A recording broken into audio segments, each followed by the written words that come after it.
Hola a todos, en este vídeo voy a mostrar cómo restablecer estos auriculares a la configuración de fábrica.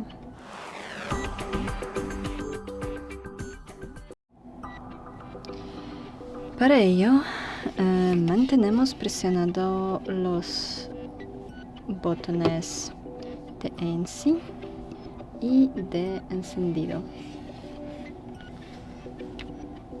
hasta que el indicador comience a parpadear en azul.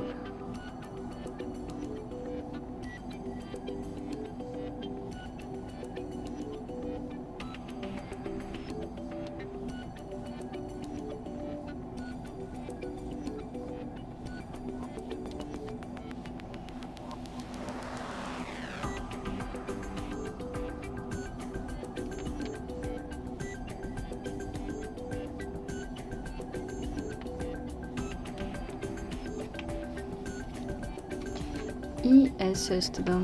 Gracias por ver, denle like y suscríbanse a nuestro canal. Adiós.